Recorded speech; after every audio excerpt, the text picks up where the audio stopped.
Thank you, Kimmy, so very, very, very much. I really appreciate all of you. And I also appreciate your walking beside me throughout this path this year. It has not been an easy year. Although I guess I want to go back and I want to look at all of the stories that I told you, because those are the stories that tell you who I am, who I was, who I have been, and who I'm still working to be. Does the future hold? And that's an interesting dilemma to go through right now. I told you about my military career and the time that I spent in the United States Army. I think I may have even told you that I met my husband there, and it had something to do with macaroni and cheese. Do y'all remember?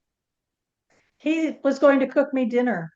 He said, I know how to do macaroni and cheese. And I went, yeah, okay, I'll try.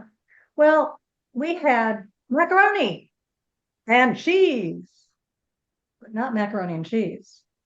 What he had done was cube the cheese, put it in the macaroni, and thought it would melt evenly across the macaroni.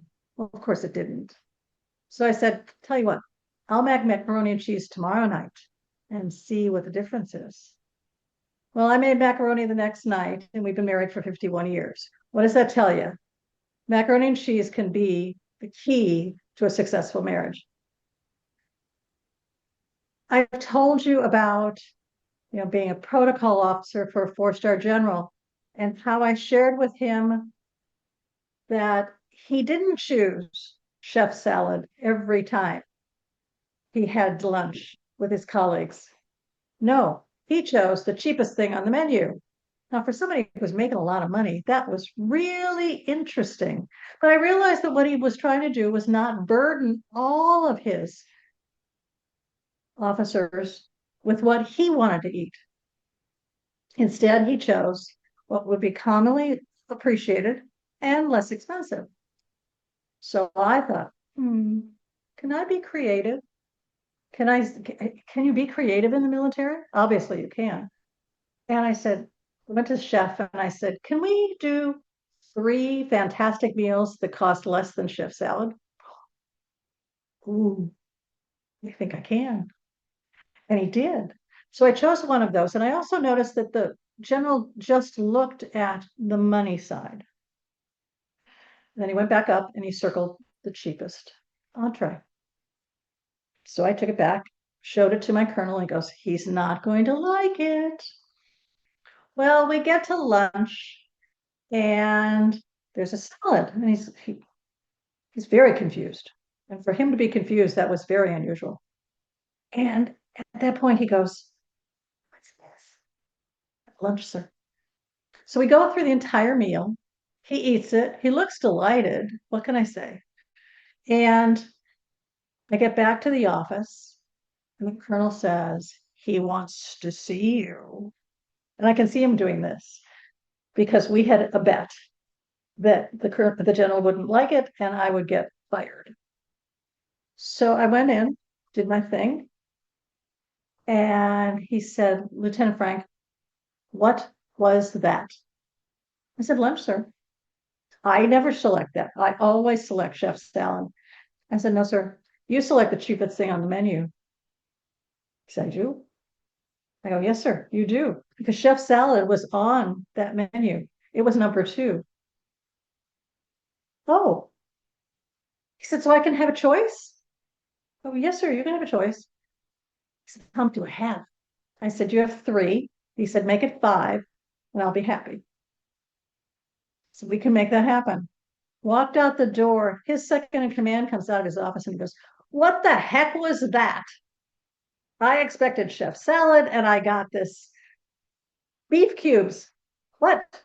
He never chooses that. I go, yes, sir, he does. I said, he always chooses the least expensive. Can I have them? I said, yes, sir, if you'd like them, we'll put them on your menu as well. So to be able to be creative, and as I get older, it's like, how do you be creative? How do you add that sense of wonder in what you do? because you get locked into this is who I am, this is what I do, this is how I do it. And you don't look for the fun. You don't look for the different things that you can do. How can I make this more fun? So coming out of the military, I did personnel, I did, which now is called HR.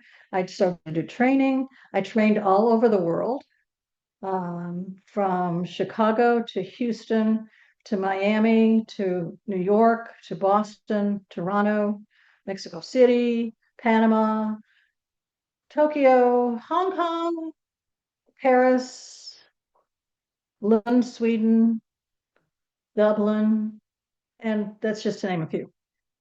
I trained, I created phenomenal conferences for multinational organizations. Had some of the best times I've ever had, got to visit all sorts of wonderful places and to experience so much.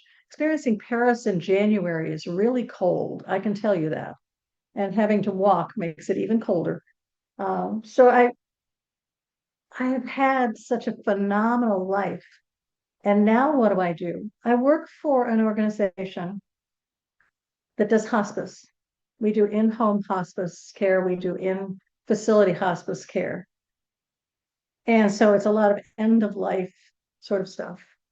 And I sit, I guess I want to say in the catbird seat because I'm the receptionist. So everybody comes to me on the phone. I get every phone call from facilities to patients, to patients' families, to funeral homes, all wanting different things. But what they do want is a positive experience, someone who can support them.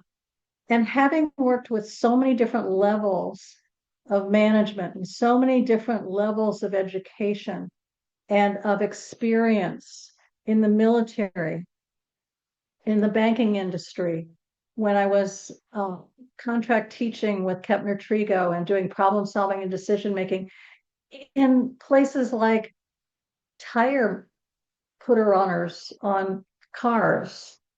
That was probably one of the most unique things I have ever done was to help them to automate swinging a tire from the stand into the back of the car, and so that the technician only had to screw it down because we now had mixed gender teams and women weren't allowed to pick up a tire and put it in the squeegee it into the back of the car and then screw it down. So we creatively created this arm that dropped it. And we saved not only the women, we saved the men as well. So they didn't have as many back injuries as they did prior to that. So innovation and creation. So how do you do that on the phone? How do you do that with families who are in crisis?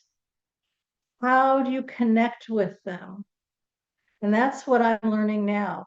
These are the things that I get to experience currently. And because of what I've done and the broad range of organizations, the broad range of people, the broad range of education that I've been able to experience coming into this, it allows me to really get into who they are, what's going on with them, and how do we best serve them at this very challenging time of life. And there's a little cockroach right there. And I don't know how to explain it, but it's also helped me with what I'm going through right now with my husband. And I'm going to cry. He fell, it'll be 2 weeks today, tomorrow, and broke his hip. And they had to put a rod into his tibia so that he might be able to walk again. And because he is a dementia patient, he has dementia, Alzheimer's, and Parkinson's. it triggered his dementia, and he disappeared basically. So we've been working this week on actually getting him up. And I came in the other day and I sat down and I said, "Hey, what'd you do today?" And he goes, "I sat in my wheelchair." I said, "They got you up and they put you in your wheelchair?" He goes, "Yeah, that was the big thing today. I got a chance to get in my wheelchair." And then he went off on some other tangent. But it was exciting. And I got a chance to experience that. And had I never worked with the wide range of people and experiences and jobs and families as I have up to this point, I never could have related to him. So with that, I'm just blessed to have all of you wonderful people to be part of my life and to be part of this experience and to listen to me babble on about my experiences and the things that I've done and how I've done them and everything else. And just all I ask is for prayers at this point in time.